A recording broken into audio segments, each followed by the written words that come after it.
in this video, we're going to tackle problem 11.1a. A quick reminder, go to my website, tonybell.com, click the PDF link, no login, no sign up, nothing like that, and you can have a copy of this for yourself. There's a table to be filled in, and my goodness, it's so nice to have a copy of the PDF for yourself. I hope it's nice, and I hope you consider doing it. As you scroll through, you'll notice there's lots of free videos like 11.1a, but there's lots of videos that are for members only. If you're getting great value out of the free videos, I hope you'll consider a channel membership. Thanks for watching. Let's jump into the problem.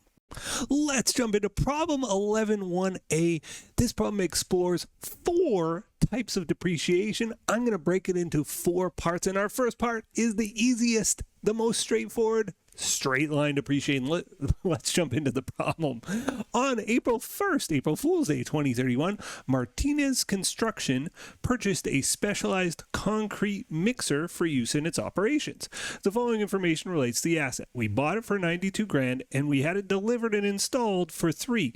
Well, remember, that means the asset is actually going to be depreciated from 95. Our cost of our asset is not 92 plus an installation expense of 3. No, it's 95. We just count that as part of the cost of the asset. We depreciate from there. That's something we introduced in module 10. If that concept isn't familiar, go back and look at some of those problems.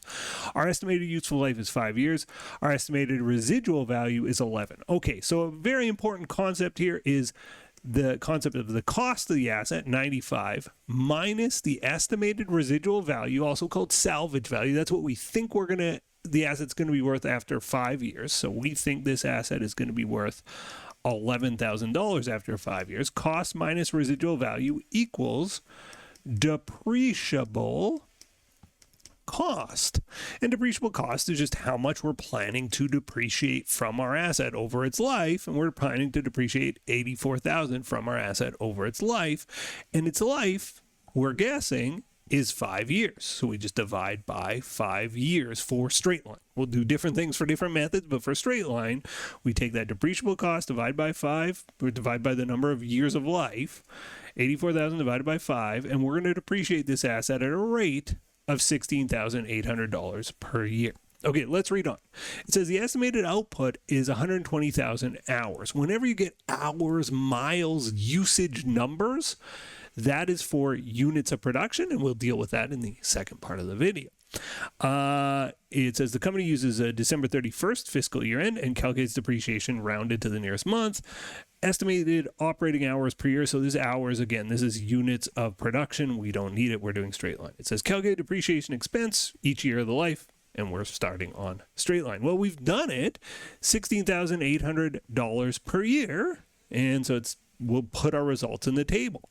So in 2031, is our depreciation $16,800? And the answer is no, because we didn't own the asset for a full year.